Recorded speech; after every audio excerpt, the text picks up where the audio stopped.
ఆంతర్యమును లక్ష్యపెట్టే దేవుడు. దేవా నీ కొందనాలు. యోగ్యంగా బలలో చేయవేట వేలుగా నన్ను మమ్మల్ని మీరు స్పర్శించండి, దర్శించండి, వాక్యంతో బలపరచండి, సత్యమును నేర్పించండి. యేసు నామమున స్తుతించి ప్రార్థించి వేడుకుంటున్నాం తండ్రి. బాలే బాలే మాట బంగారు మా బైబిల్లో మాట యేసు మాట. బాలే బాలే మాట బంగారు మాట యేసు మాట. జీవితాన జీవితాన మరువని మాట యేసు మాట. ఆ జీవితాన ఈ జీవితాన మరువని మాట యేసు మాట. బాలే బాలే మాట బంగారు మాట బైబిల్లో మాట యేసు మాట. చాలు. ఎవరికి బైబిల్ లేదు దయతో దాన్ని కలిగి ఉండటానికి ప్రయత్నం చేయండి. బైబిల్ 2-3 వేలు ఉన్నాయి. 2-3 వేలు ఖరీదైన బైబిల్స్ ఉంటాయి. అలాగే 300-350 రూపాయలు ఖరీదైన బైబిల్ ఉంది. తన పొలమునంతా అమ్మేసి విలువైన ముత్యమును కొన్నాడంట ఒక వ్యక్తి. మరి మనమేం కొందాం? బంగారం కొంటున్నారులేండి. మీ దగ్గర బంగారం ఉంటే అందరికీ తెలుసు. మరి బైబిల్ ఉందా? బైబిల్ కలిగి ఉన్నాడు. అమ్మా, సిగ్గుపడవలసిన భూమి మీద కొనున్నాయి. సిగ్గుపడవలసిన దొంగతనము, ఇలా చెప్పమంటే లిస్ట్ ఉంది కొంత. కానీ బైబిలు దేవుని మందిరాన్ని తీసుకొచ్చే విషయంలో we need not feel shy. నన్ను భూమి మీద ఒప్పుకునేవాడు పరలోకంలో. భూమి మీద మనం దేవుణ్ణి అంగీకరిస్తే ఆయన పరలోకంలో మనల్ని అంగీకరిస్తాడు. కాబట్టి దేవుని విషయంలో భయపడద్దు.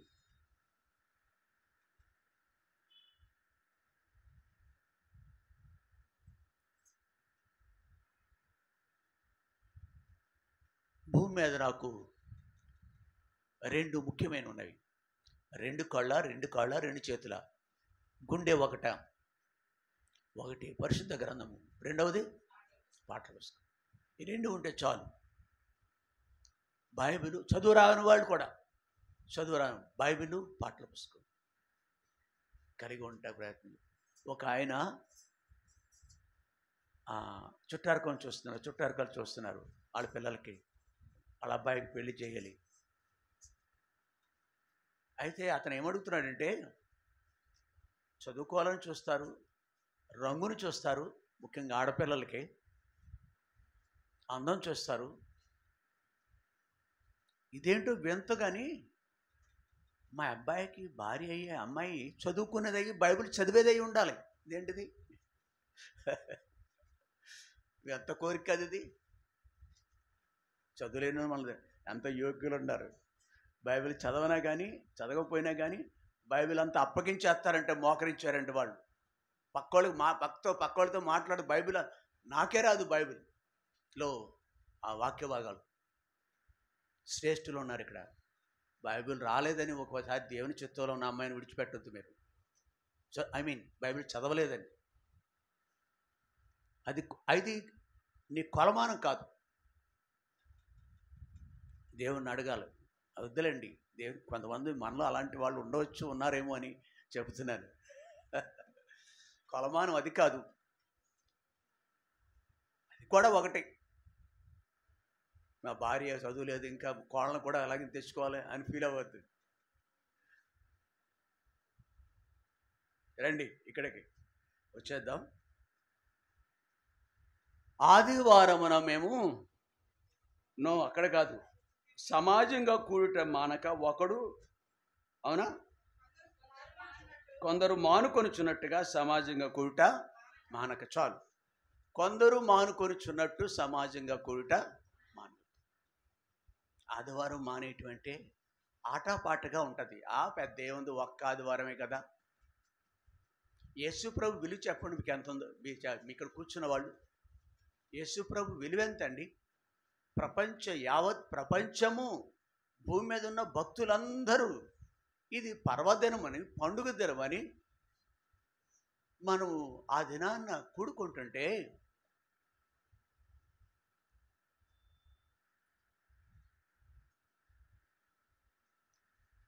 నీకు తెలుసా విలువ ఎంతో? అది నీ ప్రాణ విలువ పెద్ద లెక్కలేదు కాదు. దేవుడు మీకు నాకు మనకు ప్రాణం ఇచ్చాడు.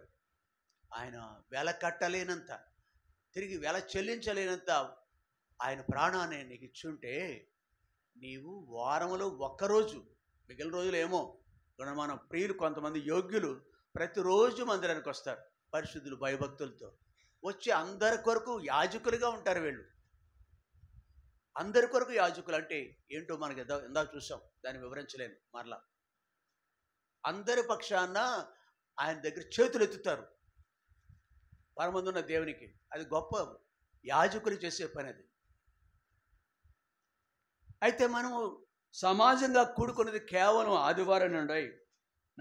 కొందరు మానుకొనిచున్నట్టుగా సమాజంగా కూడుట మానక. ఇక్కడికి వచ్చినప్పుడు ఒకరినొకడు హెచ్చరించడానికి, ఒకరినొకరు చెప్పొచ్చు.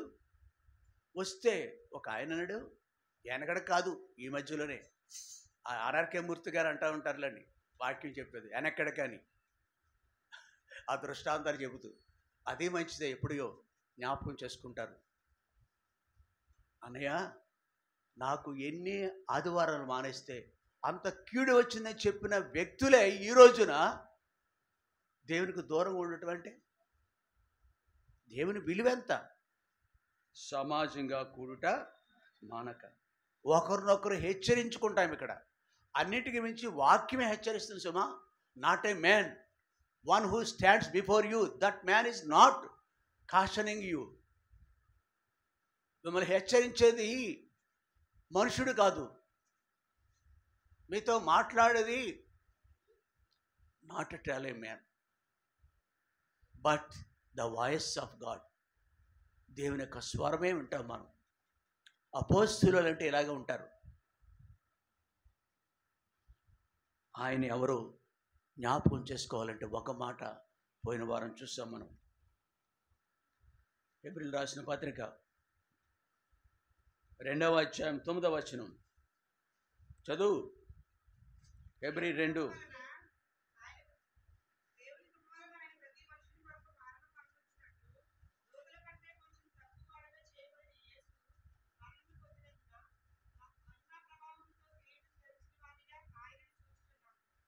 ఎలా కనిపిస్తున్నాడు నువ్వు?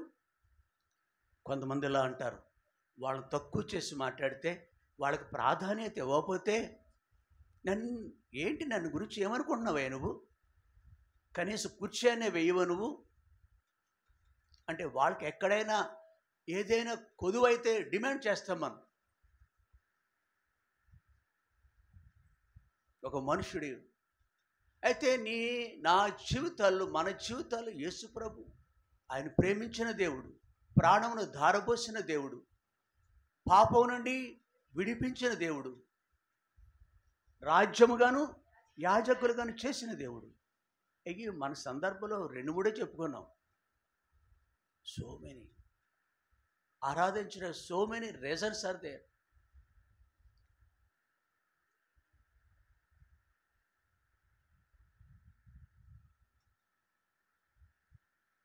దేవుని కృప వల్ల ఆయన ప్రతి మనుషుని కొరకు,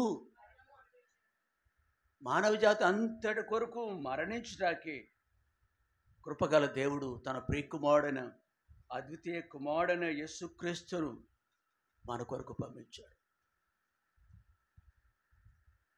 కాదు, నా బైబిల్లో నీ కొరకే పంపించాడని ఉంది. నీ బైబిల్లో అలా ఉందా? నీ కొరకే. ఆ సత్యం ఎరిగిన వాళ్ళు యేసు పాదాల దగ్గరకు వస్తారు. నేను విడువను ప్రభువా, ఆ రుచి చూస్తే దేవుణ్ణి జబ్బు కొంటి వాడికి రుచులు తెలియవు. జబ్బు కొంటి వాడికి రుచులు తెలియవు. రుచుల భేదం కూడా తెలియదు. స్పర్శ ఉండదు వాడికి.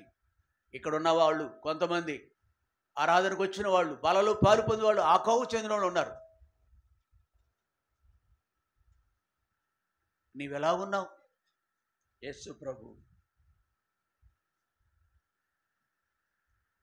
మన కొరకు, నా కొరకు చనిపోయినాడు. ఇంకో మాట ఉన్న తర్వాత ఏంటది? చదువు. దూతల కంటే వై? ఎందుకు? ఆయన ఎవరు? Above all. సృష్టి అంతటికీ అంతటి పైన అధికారి, సర్వాధికారి, సృష్టికి మూలమైన దేవుడు, ఆల్ఫా ఒమేగా అయిన దేవుడు దూతల కంటే తక్కువ చేయబట్టం ఏంటండి? ఆలోచించావా నువ్వు ఎప్పుడైనా?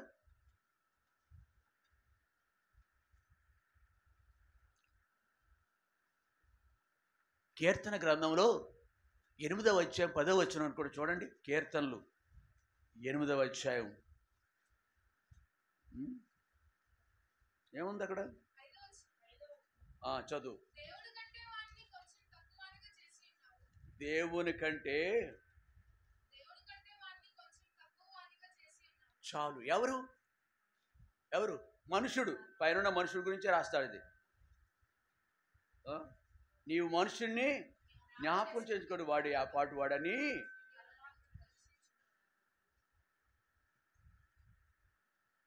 ప్రియుడా, మనము దేవదూతల కంటే మనం తక్కువే. నిత్యము పరలోకంలో దేవుని యొక్క సహచర్యం, సహవాసం అనిపిస్తున్న వ్యక్తుల కంటే మనం చాలా తక్కువ. కానీ ఆ వాటినే దేవదూతలను మనకి సేవకులుగా పెట్టాడు. దేవదూతలనే అంతటి ఉన్నత స్థితి కలిగిన వాళ్ళు దేవదూతలు మనకు సేవకులుగా చేశాడు ఆయన మనుషుడికి. నిజానికి దేవదూత. కానీ హెబ్రీయులు రాసిన పత్రికలో పరిశుద్ధాత్మ దేవుడు రాసిపెట్టిన మాట ఏంటంటే,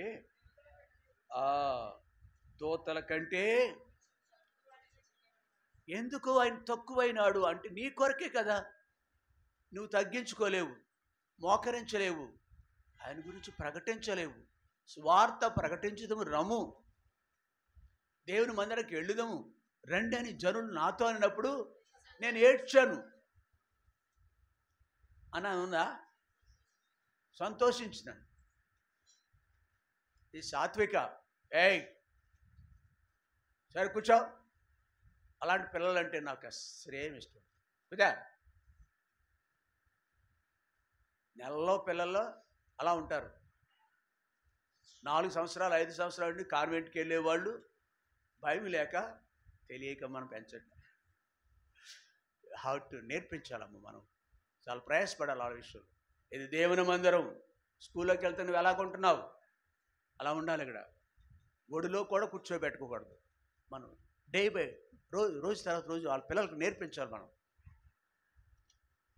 రొమ్మును ఆంచుకోవటం అది ఇంటికాడ ఉన్నప్పుడే, మందిరంలోనూ స్కూల్లో పనికిరాదు పిల్లలకి. Still humming adjust. కాబట్టి ప్రియ సహోదరి, దేవునికి దూతల కంటే కొంచెము తక్కువవాడు. ఇది మనం జ్ఞాపకం ఉంచుకుంటే సమాజంగా కూడుట మానలేము. ఆయన భూమికి వచ్చినాడు, మానవం పొందినట్లు వచ్చినాడు, దేవదూతల కంటే తక్కువ వాడిగా చేయబడ్డాడు, మానవు నొందినాడు. తర్వాత మాట చాలు, ఇది చేయవలసినంత చేసినాడు అని జ్ఞాపకం చేసుకోవాలి. అది జ్ఞాపకం ఉంటే, జ్ఞాపకంలోకి వస్తే మనం విలపిస్తాం. ఆయన ప్రేమను జ్ఞాపకం చేసుకొని సాగిలు పడతాం. ఆయన ప్రేమను జ్ఞాపకం చేసుకుని బలపరచబడతాం. ముందు కొనసాగుతాం. మనం చెవులుంటాయి కానీ పనిచేవు. చెవులుంటాయి, పనికిరావు. కొందరు చెవుల్లోకి వెళ్ళవి మాటలు, దేవుని యొక్క మాటలు. హృదయం ఉంటుంది, గ్రహించలేరు.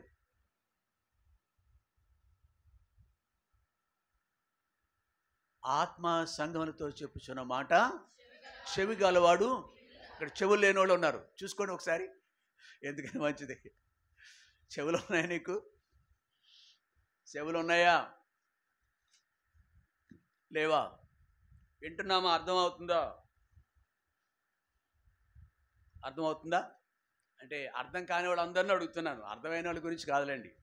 ప్రియుడా, ప్రియ సహోదరి, ఆయన చేసిన కార్యాలను మనం జ్ఞాపకం చేసుకోవాలి. ఇక్కడ ప్రక్కనే మొదటి అధ్యాయంలో 3-4 వచనాలు కలిసి ఉన్నాయి కదా.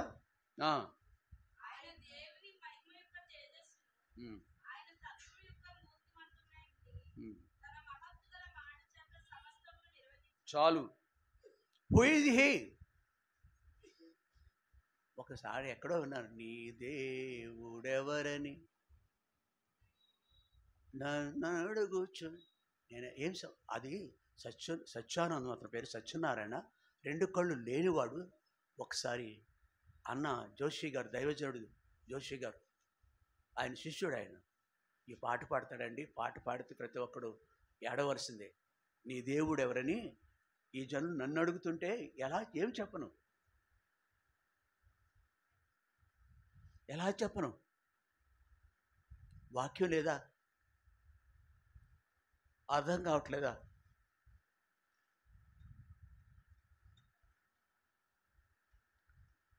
ఆయన గురించి ప్రకటించిన కాళ్ళు లేవు నీకు.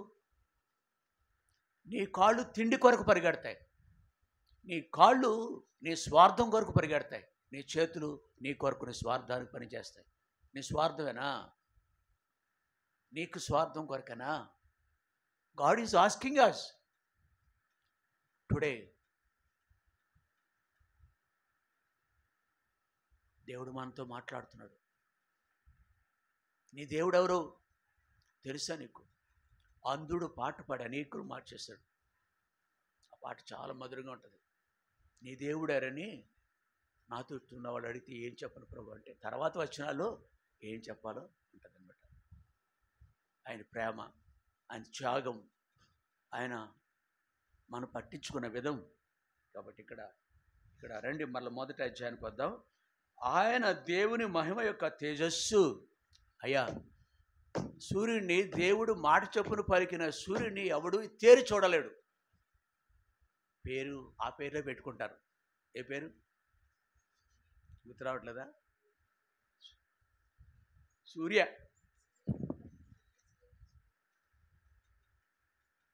ఇంకా పేర్లు కొడుకుగా తర్వాత లేవా ఏంటి? ఉన్నాయా లేదా? ఆ పేర్లే పెట్టుకుంటారు. కానీ ఆ సూర్యుడిని చూసిన అనుభవం ఉందా నీకు? నెవర్. మనం ఎప్పుడు చూడలేము, అలా తేరి చూడలేవు సూర్యకాంతిని. సూర్యుని పుట్టించిన దేవుడు ఇంకెంత శక్తివంతుడండి.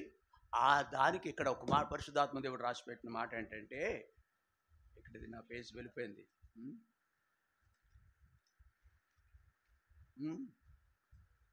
దేవుని మహిమ యొక్క తేజస్సు, ప్రతిబింబము. కింద ఉందా పుట్టినోట్ ఏముంది? ప్రతిబింబం. God alone. Jesus is God alone. ఆయనే, ఆయన ప్రతినిధిగా వచ్చారు. ఆయనే దేవుడు. ఆ ప్రకాశం ఏది మరి? ఇప్పుడు మహిమ యొక్క, ఆయన దేవుని యొక్క తేజస్సును, ఆయన తత్వం యొక్క మూర్తిమంతమై ఉండి, అంత తేజస్సు. ఒక రోజున మోషే హోరేబు కొండ మీదకి వెళ్ళినాడు. నేను ఆయన అంతవరకు మేఘాలలో ఉన్నాడు. ఆ పాటలు చాలా ఉన్నాయి మనకు, రాకడ గురించి సంబంధించిన. మేఘాల్లో ఉన్నాడు. మేఘాల్లో ఉంటే కనపడదు, మేఘాలు వెనకాల ఉన్నది ఏమైనా కనపడుతుంది ఏంటి నీకు? అలాగే ఆయన కనపడట్లేదు. ఈ మోషే గారికి ఒక ఆశ పుట్టింది. ఏమని? నీ మహిమను నాకు, నిన్ను చూడాలి. నేను ఏ మనుషును దేవుని చూడలేదు, చూసి బ్రతకలేడు. సూర్యుడినే చూడలేవే.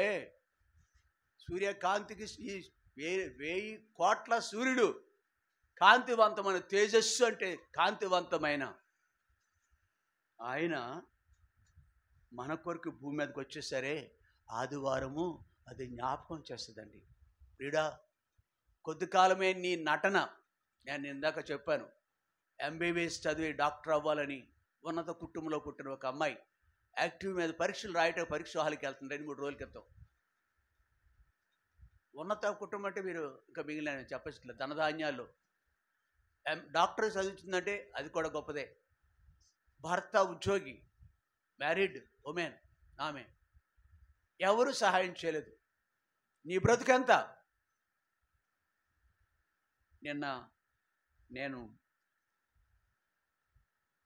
నిన్నే అనుకుంటున్నాను, అట్లా రోడ్డు మీద నిన్నే స్పందన అని ఒక ప్రింటింగ్ షాప్కి వెళ్ళవలసి వచ్చింది. నేను జోసెఫ్ ఆ పనుల మీద తిరిగాం.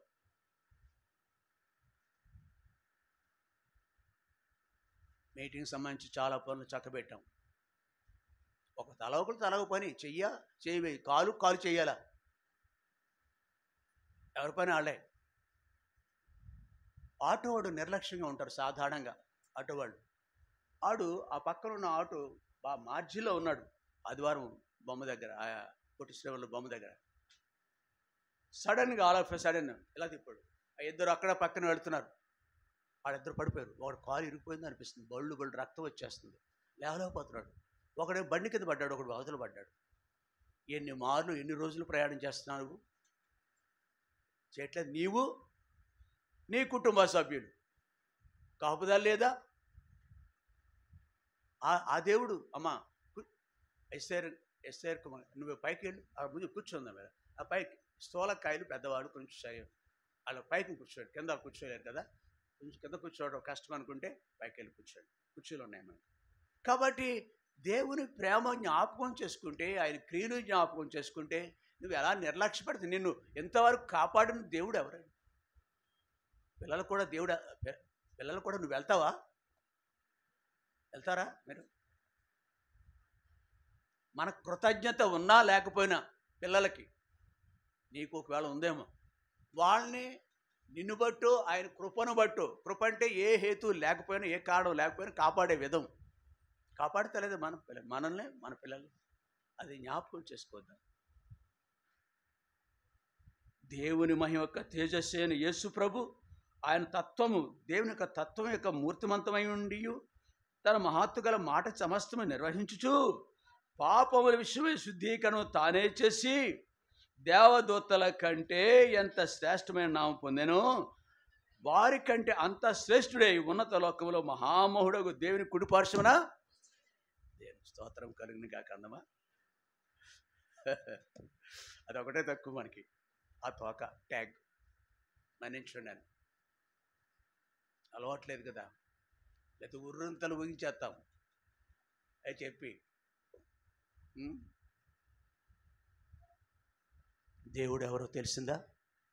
నీ దేవుడు ఎవరు చెప్పాలి ఇతరులకే. నువ్వు అంధుడైన అతను చెప్తున్నాడు, గుడ్డివాడే చెప్తాకు ప్రయత్నం చేస్తున్నాడు. 23 అంతా కాపాడాడు, 24 6 మాసాలు కాపాడినాడే. కాబట్టి ఆయన, అందుకని ఆయన అమ్మా ఇక్కడ ఆయనను కూర్చుండట చూస్తున్నారట, గ్రంథకర్త చూస్తున్నాడు, ఆ దృశ్యాన్ని చూస్తున్నాడు. మనము చూస్తూ కొనసాగాలి, ఆయనలో కొనసాగిపోవాలి.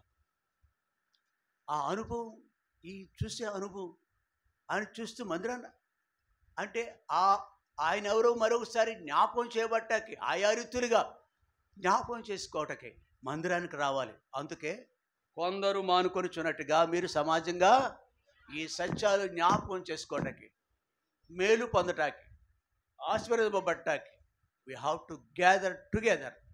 మనం దేవుని బల చుట్టూ దేవుని మందిరంలో కూడుకోవాలా. అర్థమైంది కదా? ఆయన రెండవ మాట ఇక్కడే ఫిలిప్పీలకు రాసిన పత్రిక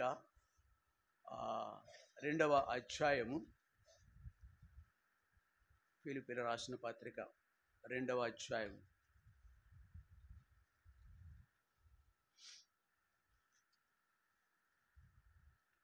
9వ వచనం అండి.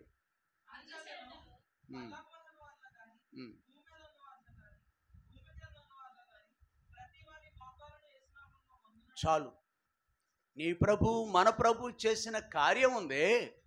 చూసి ఆయన ఎవరో అనేది చూసాం కదా.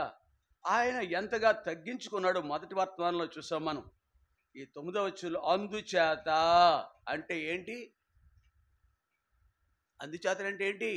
పైన 5, 6, 7, 8 వచనాలు ఒకటి కాదు, అనేక వచనాల్లో హూ ఇస్ హీ, ఎలాగున ఆయన తగ్గించుకున్నాడు, ఎలాగున మరణించాడు, ఎంతటి శ్రమను అనుభవించాడు నువ్వు గ్రహించి ఉంటే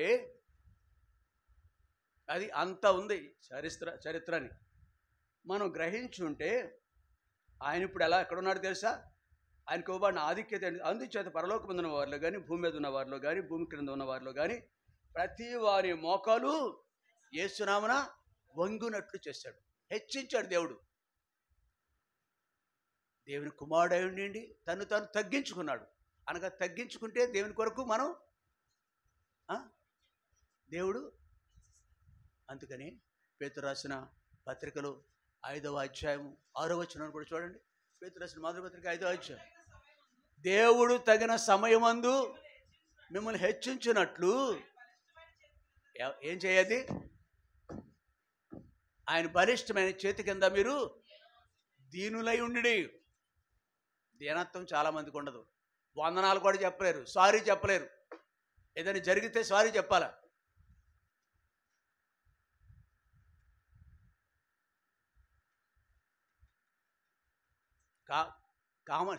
కామన్ సెన్స్ ఇది. నీ హృదయం ఎలాంటిదో అని తెలుస్తుంది. ఈ రెండు లేకపోతే నీ హృదయం ఎలాంటిదో తెలుస్తుంది.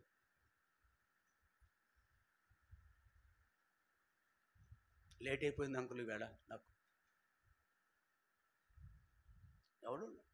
ఎవరికి చెప్పాలి? మనం మనుషుడికి చెప్పాలా ఏంటి? నీ హృదయం దేవుని పట్ల ఎలా ఉందో, నీ హృదయం నిండిన దాన్ని బట్టి నీ ప్రవర్తన ఉంటుంది.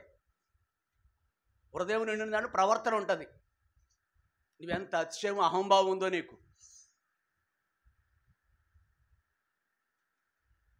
కాబట్టి ఇక్కడ దేవుడు తగ్గించుకున్నాడు. కాబట్టి ఒక దినాన తండ్రి అయిన దేవుడు పరలోకమందు ఉన్నవారు, భూమి మీద ఉన్న వారిలో కానీ, భూమి క్రింద ఉన్న వారిలో కానీ ప్రతి వాని యొక్క మోకాలు యేసునామమున వంగునట్లు. అందుకే యేసునామమున మనం అంతా వంగుతాం, మోకరిస్తున్నాం. ప్రతి వాని నాలుకయు తండ్రి అయిన దేవుని మహిమార్థమై యేసుక్రీస్తు ప్రభువుని ఒప్పుకున్నట్లును దేవుడు ఆయనను అధికముగా హెచ్చించి ప్రతి నామమునకు పైనామము ఆయనకు అనుగ్రహించారు. ప్రియ సహోదరి, యేసు ప్రభు యేసు ప్రభు ఎలాగున మానవులందరి కొరకు హెచ్చించుకున్నాడు. వీటిని అమ్మా ఇప్పుడు చదివిన లేఖనాలు ఉన్నాయే, వీటిని జ్ఞాపకం చేసుకొని సమాజంగా నీకు జ్ఞాపకం లేదనుకో, నిర్లక్ష్యంగా ఉంటావు. 10 గంటలు రావచ్చు, 11 గంటలు రావచ్చు, పెందల కడనే రాకపోవచ్చు. అది కూడా కొంత మంచిది కాదు. కొత్త వాళ్ళ ఉండి ఒకవేళ మనం అలా ఉండవచ్చేమో, ఉన్నారేమో. కానీ ఆరాధనలో ఆసక్తి కనబడాలి, ప్రభు పట్ల ఆకలి దప్పిక కలిగి ఉండాలి. ఇది మొదటి మాట. దేవుని కృపలాని ప్రతి మనుషుని కొరకు మరణం అనిపించి దూతల కంటే కొంచెం తక్కువగా చేయబడ్డాడు. యేసు మరణం పొందినాడు. అటుపై మహిమా ప్రభావాలతో కిరీటము ధరించిన వాడు ఈ రోజున కిరీటధారిగా తండ్రి యొక్క కుడి పార్శ్వమున కూర్చున్నాడు. మన ధ్యానం చేశాము, ఈ తలంపులు లేవండోయ్. ఈ సత్యం మనకి ఎంతో ఉంటుంది. అదే సందర్భాన్ని మనకి మరొకసారి రెండవదిగా వెళదాం. ఇక్కడికి వెళదాం. రెండవ మాట హెబ్రీయులకు రాసిన పత్రిక 4వ అధ్యాయం 16వ వచనం. హెబ్రీ 4.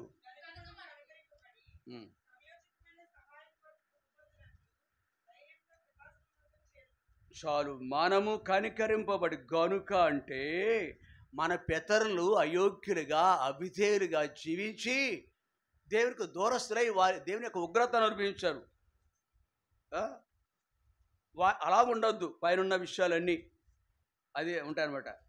అది చెబుతూ గనుక మీరు అలా ఉండొద్దు, మనము కనికరింపబడి సమయోచితమైన సహాయం కొరకు కృప పొందినట్లు ధైర్యంతో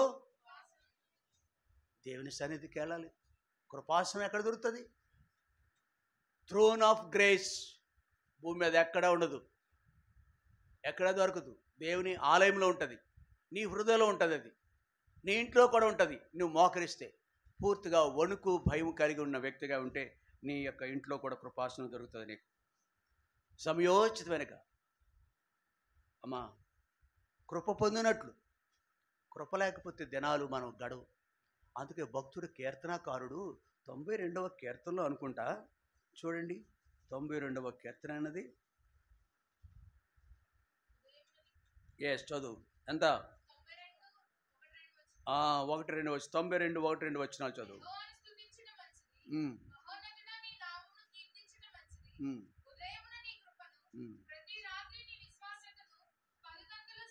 భక్తుడే చూడండి ఎలా చేస్తున్నాడు. ఈయన సామాన్యుడు, రాజాది రాజు ఇతను, అంటే గొప్ప రాజు దావీదు. దేవుణ్ణి ఎలా ఉదయమున నీ కృపను ప్రతి రాత్రి నీ యొక్క. ఒక రోజున అమ్మా ఒక రోజున భార్య అండి అండి అంటారు కదా, ఓ ఏమయ్య అంటున్నారేమో మీరు నాకు తెలియదు కానీ ఏరా అనే వాళ్ళు ఉంటారేమో ముద్దుగా.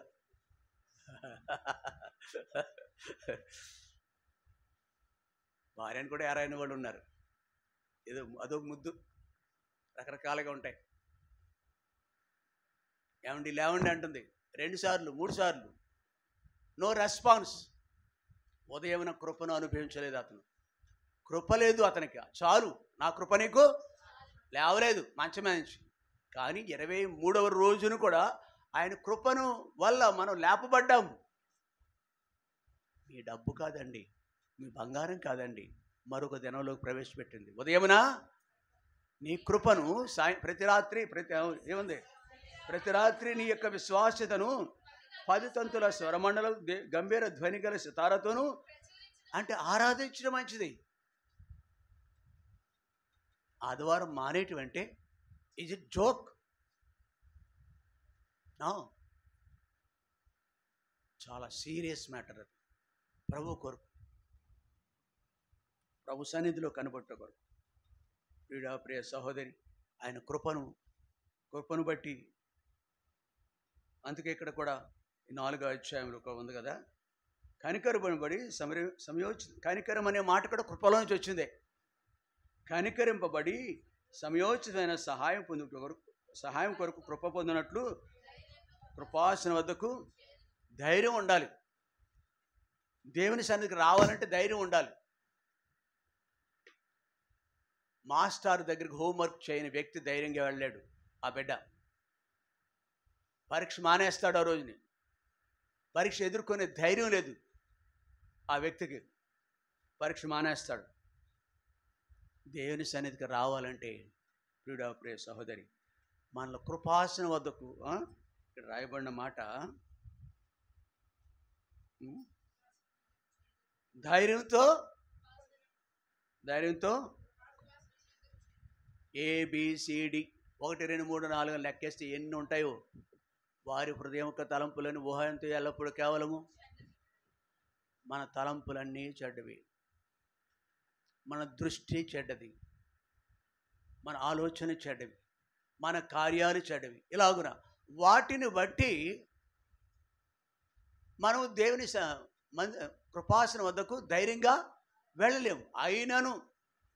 అయినను ఒక భక్తుడు 139 దావీదు కీర్తనలో ఒక భక్తుడు చూడండి. ఒక భక్తుడు 139వ అధ్యాయంలో ఒక భక్తుడు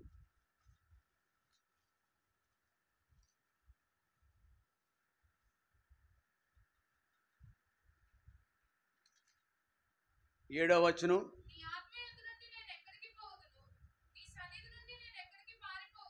నీ ఆత్మ యొద్ద నుండి నేను ఎక్కడికి పోదును, నీ సన్నిధి నుండి నేను ఎక్కడికి. అతనిలో ఏదో భయం కలిగి ఉన్నాడు. అతను మనస్సు నొచ్చుకుంటుంది, హృదయంలో కలతగా ఉంది. అమ్మా మన కలవరపరిచే చాలా ఉంటాయి కాబట్టి అందును బట్టి ఇతడు నీ సన్నిధిలో నేను ఎక్కడికి. అబ్బా ఎంత చక్కగా కీర్తన ఇది. ఏమంటాడండి, నేను ఆకాశానికి ఎక్కినను నువ్వు అక్కడే ఉన్నావు, నేను పాతాళం ముందు పండుకున్నాను నేను ఎక్కడ నేను పోలేనయ్యా, నాలో దోషం ఉంది.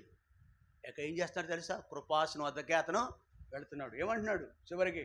దేవా, 23వ వచనం, దేవా నన్ను పరిశోధించి నా హృదయం తెలుసుకొనుము, నన్ను పరీక్షించి నా ఆలోచన తెలుసుకొనుము, నీకు ఆయాసకరమైన మార్గము నా యందు ఉన్నదేమో చూడుము. అది నిత్య మార్గానికి దూరం అయిపోకు. నువ్వు దేవుని మందిరానికి దూరం అవుతున్నావు అంటే నిత్య మార్గానికి ఆపోజిట్ ఏంటి తెలుసా? వ్యతిరేకం ఏంటి తెలుసా? నిత్యం ఉండే మార్గము దేవుని ఇల్లు, దానికి వ్యతిరేకమైన పదం నాశన మార్గం. నువ్వు ఎక్కడున్నావు? ఏ మార్గంలో ఉన్నావు? రెండు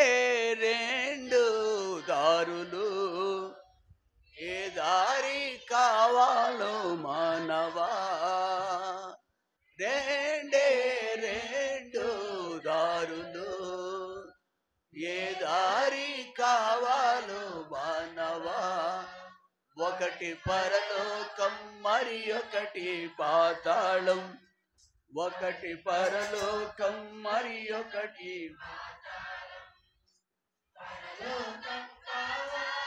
పాతాళం కావాలి.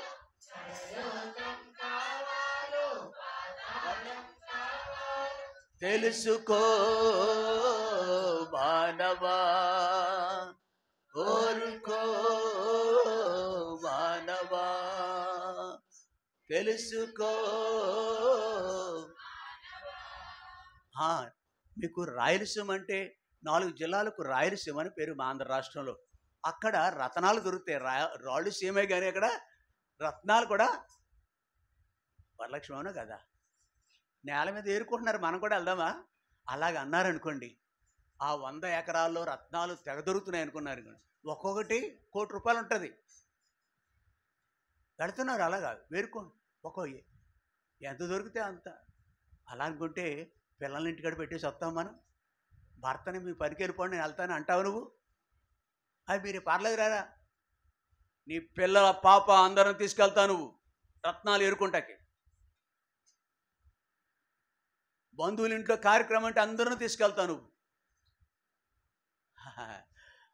దేవుడు వెర్రివాడు కాబట్టి ఆయన వెర్రోడు చేసేసి మనం ఆటలాడుతున్నాం. ఆయన కృపను జ్ఞాపకం చేసుకోవట్లేదు. భక్తుడు ఎక్కడైతే మనం ఎలా ఉన్నాం కానీ ఇక్కడ ఉన్నవాళ్ళు ఇక్కడ అంటున్నాడు, దేవా నన్ను పరిశోధించిన హృదయం తెలుసుకొనుము, నన్ను పరీక్షించిన ఆలోచన తెలుసుకొనుము, నీకు ఆయాసకరమైనది. I cannot go from you. నీ నుంచి ఎక్కడికి వెళ్ళిపోలేనయ్యా. నీవే నాకు దిక్కు, నీవే నాకు ఆశ్రయం. దయతో ఈ సోపుతో నన్ను కడిగయ్యా, నా రక్తాపరాధం పోవునట్లు నన్ను బాగుగా కడుగయ్యా. This is the only way. మనకిదే ఒక్కటే మార్గం. ఆయనే మనకు దిక్కు, ఆయనే మనకు ఆధారం, దాగుచోటు ఆయనే. మన మనసాక్షికి కల్మషం తోచకుండా ఉండాలంటే ఆయన కృపాసనం వద్దకు మనం వెళ్ళాలి. ఇది 2వ మాట అండి, కృపాసనం వద్దకు మనం వెళ్ళాలి. ఒకనాడు ఒకనాడు ఆదికాండంలో 7వ అధ్యాయంలో మొదటి మాట ఏముందో తెలుసు మన కంటో పాఠం కదా. ఆదికాండం 7వ అధ్యాయం మొదటి వచనం చదువు. దేవుడు మాట్లాడుతున్నాడండి. ఎంత సాక్ష్యం ఎంతమందికి ఉంది ఇక్కడ ఉన్నవాడు? చెయ్యొద్దండి అంటే అందరూ ఎత్తేస్తారు. ఇప్పుడు మీరు దేవుడు మాట్లాడుతాడు.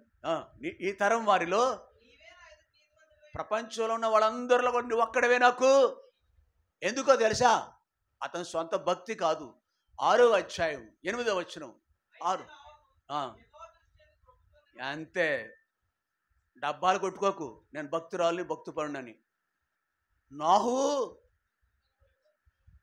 చెప్పండి, అది నోహు యెహోవా దృష్టి అందు నువ్వు దేవుని బిడ్డవయ్యావంటే కారణం ఎవరో తెలుసా? ఆయన కృపను బట్టి కనికరింపబడి. అందుకే ఉంది ఒక మాట అక్కడ, సమయోచితమైన సహాయం పొందాడు. కనికరింపబడతాం. కనికరింపగలిగిన దేవుడు, కనికర సంపన్నుడైన, ఆ పేర్లు అవన్నీ ఆయనయే. కాబట్టి కృప పొందిన ఆ కాలంలో only one and his family, ఆయన కృప పొందిన నాహుని బట్టి భార్య పిల్లలు. అమ్మా, మనం కూడా మన ఒక్కరిని బట్టి నీ పిల్లలు, మన పిల్లలు, మన తల్లిదండ్రులు ఇట్లాంటివి మనం కనీసం ఏదో టైంలో వాళ్ళు వస్తారు, మనం వెళదాం ఉందాం. ఇటు వెళ్ళిపోకు, నువ్వు దేవునికి దూరం అవ్వకు, శాపగ్రస్తులు కావద్దు, కీడు తెచ్చుకోవద్దు, కొని తెచ్చుకోవద్దు. కాబట్టి ఇటు నోహు పొందిన మేలు, ఆయన ప్రపంచం మీద నేరస్థాపన చేశాడు. అరే మీరందరూ నాశనం అయిపోయినారే, దేవుని కృపను బట్టి, ఆ కృప కలిగిన దేవుని మీరు తిరస్కరించి నాశనం అయిపోయారని నోహు అతను మిగిలినందరి మీద నేరస్థాపన చేసే రీతిగా ఉంది. కాబట్టి మనం ఏం చేద్దామంటే 4వ అధ్యాయం హెబ్రీయులకు పత్రిక, ఆ 4వ అధ్యాయంలో 16 వచ్చిన ప్రకారం ఏం చేద్దామండి మనం? 4వ వచ్చిన ప్రకారము మనము కనికరింపబడి సమయోచితమైన సహాయం కొరకు కృప పొందినట్లు ధైర్యంతో dare to go in the presence of the lord. ఆయన సన్నిధికి వెళదాం, ఆయన సన్నిధికి వెళ్ళిపోద్దాం, మానొద్దు, ఆయన సన్నిధికి వెళ్దాం, తప్పుకోవద్దు. ఏమో ఏం జరుగుతుందో, ఏ శిక్ష పడుతుందో పర్వాలేదు, ఆయన కనికర సంపన్నుడు. కనికరింపబడి సమయోచితమైన సహాయం పొందుతాం అని దేవుని కృపాసు. ఇది 2వ మాట. మన టైం అయిపోయింది. 3వ మాట కూడా చదువుకుందాం. హెబ్రీయులకు రాసిన పత్రిక 6వ అధ్యాయం 1-2 వచనాలు.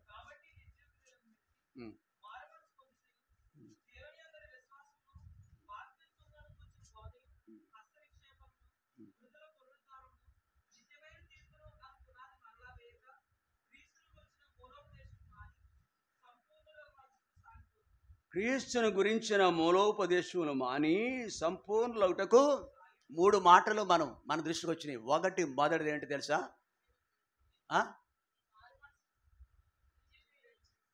అమ్మా, 2వ అధ్యాయంలో చూస్తాం కదా, సమాజంగా అంటే ఇక్కడ 9వ వచనం అంత చదవద్దు. సారాంశం ఏంటి? ఆయన మన కొరకు చేసిన కార్యాన్ని చూచుచు కింద ఉందా చివర్లను ఆయనను, అదే వచ్చిన చివరలేదా? చారా మనసంతా ఎక్కడికి వెళ్ళింది? ఓకే, ఆయనను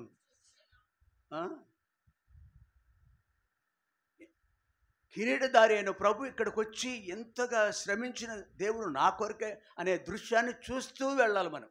అందుకే హెబ్రీ గ్రంథకర్తే 12వ వచనంలో విశ్వాసకర్తయు దాని కొనసాగించి యేసు వైపు చూచుచూ మన దృష్టి ఇటు లాగివేసేవి ఎన్నో ఉంటాయి. చచ్చేటంత వరకు శోధనలు ఉండనే ఉంటాయి. అమ్మా, ఇదే యేసు వైపు చూద్దామా అనగా పాటల వైపు చూడాలి, పాటలు పాడుకోవాలి. యేసు వైపు చూడటం అంటే వాక్యం దగ్గరికి రావాలి. యేసు వైపు చూడటం అంటే కూడుకులు, ప్రార్థన కూడుక, ప్రత్యేక కూడుకులు. We are looking unto the Jesus. వెనుకన ఉన్న వాటి మర్చి ముందున వాటి కొరకు వేగిరు. మొదటి మాటది, ఆయన చూచుచూ వెళ్ళాలి, మనం చూస్తూ వెళ్ళాలి. దీని మీద దృష్టి ఉంచకూడదు. మొదటి మాట. 2వ మాట ఏంటి అనుకున్నాం? 4వ అధ్యాయం 16వ వచనం మరలా కొత్తగానే మీరు కృప పొందినట్లు సహాయం, సమయోచితమైన సహాయం కొరకు కృప పొందినట్లు ధైర్యంతో కృపాసనం వద్దకు అనుదినమే వెళ్ళాలి.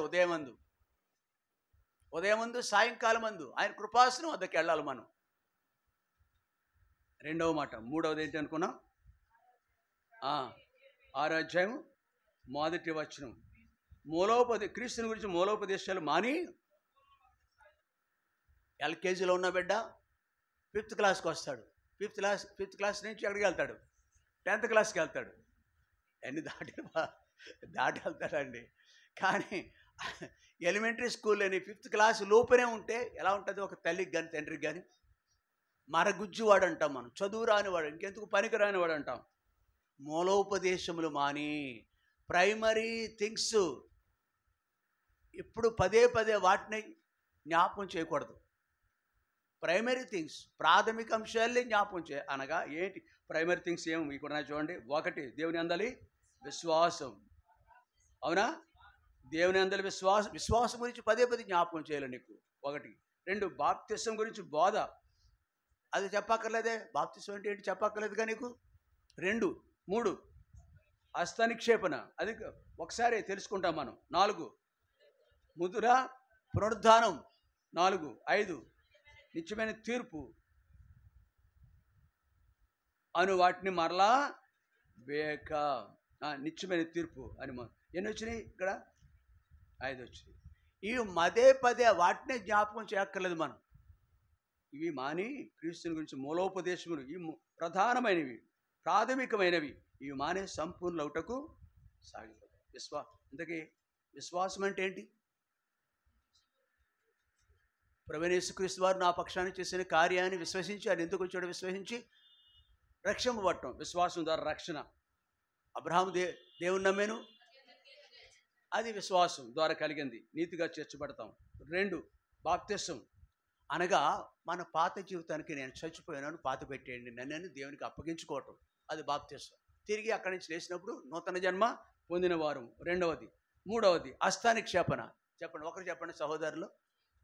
హస్తానిక్షేపణ ఎవరో ఏదో అన్నారు కానీ గట్టిగా చెప్పండి కొంచెం. ఎవరు సహోదరి సిస్టర్స్ అని చెప్పచ్చు. Very good, very good. నేను తెలుగులో చెప్పాను, ఇంగ్లీష్లో చెప్పాను, అదే మాట. మంచిదమ్మా, you are also very good, not good, very good.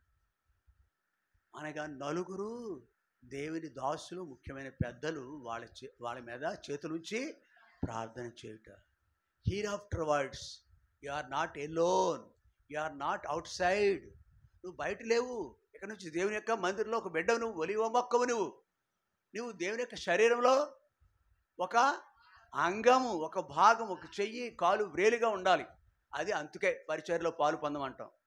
చాలామందికి కాలర్ ఎత్తేస్తారు. ఎప్పుడు ఆమెన్ అనగానే, వందనాలు చెప్పగానే కాలర్ ఎత్తేసి they never think over what taught to them. ఏమి వాక్యం చెప్పబడిందో కొంచెం అమ్మా అయ్యా కొంచెం మందిరం చిన్న విషయాలు అని అనే విషయంలో, అంటే పరిచర్య విషయంలో పాలు పొందండి అంటే అలాగుండు. దినాలు గడిచేకొద్దా అలాగే ఉంటావు మనం. నీవు అనగా బాప్తిసం ద్వారా మనం దేవుని యొక్క పిల్లలై, దేవుని యొక్క సంఘంలో అంగాలై. అంతేకాదు, ఇక నుండి నీకు కలిగే నష్టం కానీ, బాధ కానీ, భయం కానీ, అట్లాంటి వాటన్నిటిలో నీవు ఒక్కడే ఉండవు, నీతో పాటు. ఎస్, కాశీ కొరకు వెళ్ళాం, కాశీ వెళ్ళలేదు, కాశీ అని పేరు పెట్టుకున్నాం, కావిడ దగ్గరికి వెళ్ళాం. శ్రీకాంత్ అయినా మీరు, శ్రీకాంత్ వాళ్ళ ఇంటికి వెళ్ళాం నిన్న, అండ్ ఫ్యామిలీ. ఇంకే పేర్లు చాలా ఉన్నాయి. We go. రేపు బుధవారం నాడు నరసామి ఇంటికి, మా ఇంటికి రావాలి. మమ్మల్ని నిర్లక్ష్య పెడుతున్నారేంటి అంది. రేపు బుధవారం సాయంకాలం నరసామి ఇంటికి వెళ్ళాలి, మిగిలిన రోజులు ఆయా చోట్లకి వెళ్ళాలి.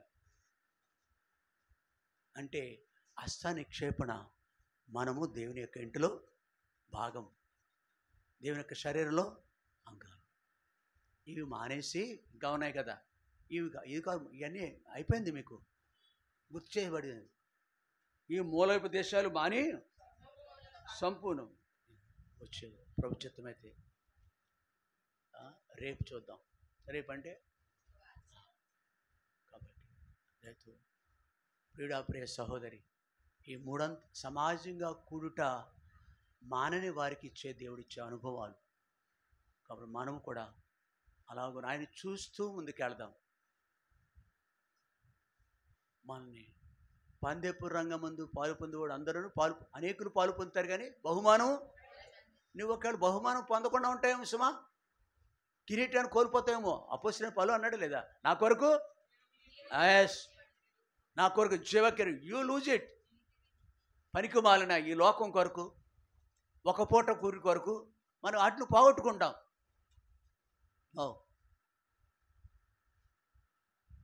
కాబట్టి మనము చూస్తూ వెళదాం. 2, ఆయన యొక్క సహాయం పొందినట్లు, సమయోచిత సహాయం పొందినట్లు కృపాసనం వద్దకు ధైర్యంగా కృపాసనం వద్దకు వెళదాం. ఎవరు వెళ్ళాడా? అతను ఎవరు వెళ్ళారు? దావీదు వెళ్ళాడు లేదా? మేలు పొందాడు లేదా? దావీదు గురించి దేవుడు ఏమన్నాడు?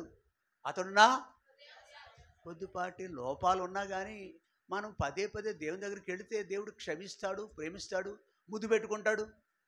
యు ఆర్ మై బిలవ్డ్, నీవు నాకు బహుప్రియుడు అన్నాడు, నీవు నా హృదయానుసారుడు అన్నావు. మనలాంటి బలహీనతలు ఉన్నప్పటికీ దేవుడు మాత్రం ఎప్పుడు విడిచిపెట్టడు.